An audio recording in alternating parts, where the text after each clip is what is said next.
Hello around the world. Hello po sa inyong lahat. Ang lulutuin ko for today ay tinulang manok.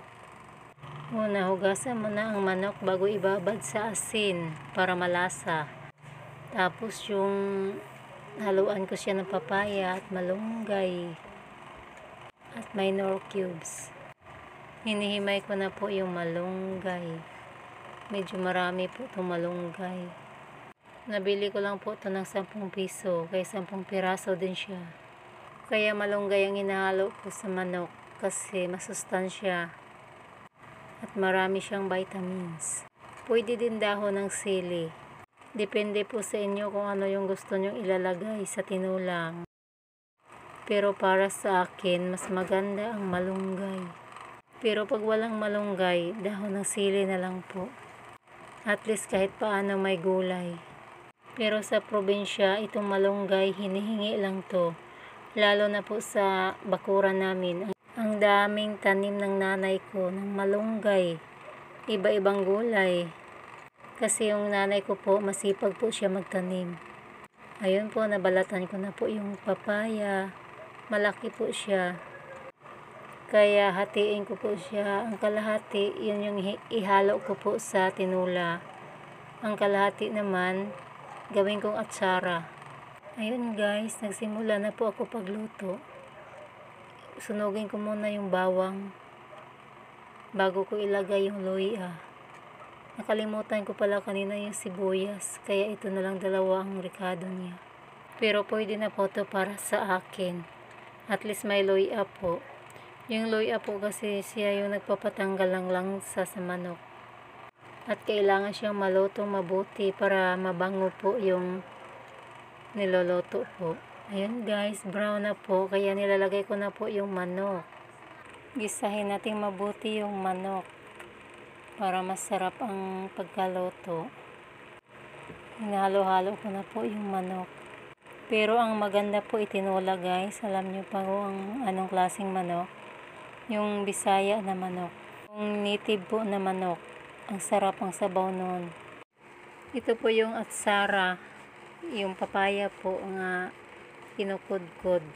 Sinimula na namin kudkudin ang kalahating papaya habang nagluluto ako ng tinula. Ayun guys, nilagyan ko na po siya ng tubig. Kasi nagisa ko na po siya, medyo luto na po. Mamaya ko na ilalagay yung malunggay pag naluto na po yung manok. Pasensya na po pala kayo sa boses ko. Kasi di pa po nawawala yung paos.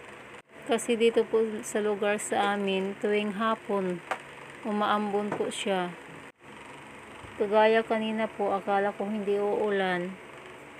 Yun pala umuulan. Hindi po ako nakadala ng payong kasi sobrang init po niya. Pero pag bandang hapon, maulan pala. Ayun guys, nilagay ko na pala yung papaya. At yung nor cubes po, binalatan ko na, inihulog ko na din po. Ito yung nor cubes, dagdag panlasa din to sa manok. Nilagyan ko na pala ng tubig ang manok. Medyo dinamihan ko na po kasi yun ang gusto ng mga anak ko, yung masabaw po siya. Lalo na po kung may malunggay. Ayun, kumukulo na siya ng kumukulo. Hayaan ko lang po siyang kumukulo para lumambot yung papaya. Tinakpan ko na din po. Para madali lang po siyang lumambot. Habang naggagawa po ako ng atsara. Yun guys, kulong-kulo na po yung manok. Ililipat ko pala dito siya kasi medyo marami po ang niluluto ko. Hindi kasi sa kawali. Tumutulo po yung sabaw.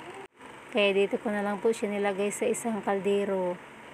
At hinahalo ko ng hinahalo para matunaw po yung nor cubes na nilagay ko po.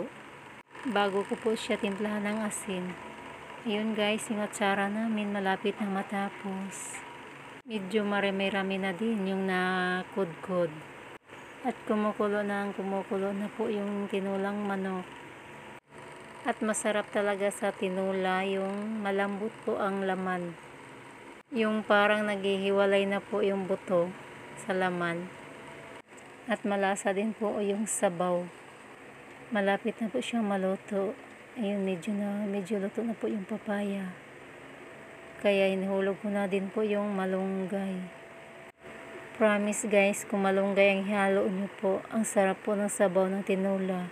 Ganon din naman po yung sili. Nakadepende po sa inyo kung anong gusto nyong ihalo. Mas bagay po tong sabaw sa maulan na panahon.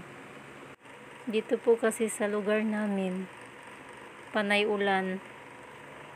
Kaya lagi po ako nagluluto ng may sabaw.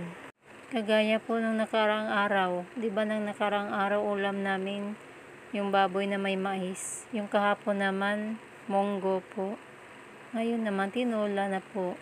Hindi ko po alam kung anong iulam namin bukas. Bukas na po malalaman. Basta mag-upload lang po ako dito. Itong video na po to, ang ginawa ko sa YouTube. Pang personal vlog lang po to. Natapos na pala namin paggudgud yung papaya, yung gawin naming atsara. Nagtimpla na din po ako ng suka po na may asin at yung maliliit na sili. Dinurog ko po. Para ihalo ko sa atsara at nilagyan ko po ng konting asin ng atsara para pigaan po. At matanggal po yung katas niya kasi yung katas niya medyo mapait. Pero nahugasan ko na din po ito ng 3 beses. Ayun guys, pinigaan ko na po. Para matanggal po yung katas po niya. At inilagay ko na din po sa isang lagayan. Para matimplahan ko na din po ito. Malapit ko na po siya matapos pigaan. At sayang naman tong konti kaya salain ko na lang. Tinimplahan ko na siya. At kain na po tayo guys. Ito pala yung papa namin. At ito din po yung kuya ni GR. Ang sarap po ng kain nila. Pati si GR nagugutom na din po. Hindi na po niya hinintay yung sinasando ko. Kumuha na lang siya ng ulam. Ayun guys. Kasi favorite talaga niya ang tinulang manok. Lalo na kung may gulay at sabaw. Ito pala yung pagkain ko. Naubusan na ako ng ulam. Kain po tayo.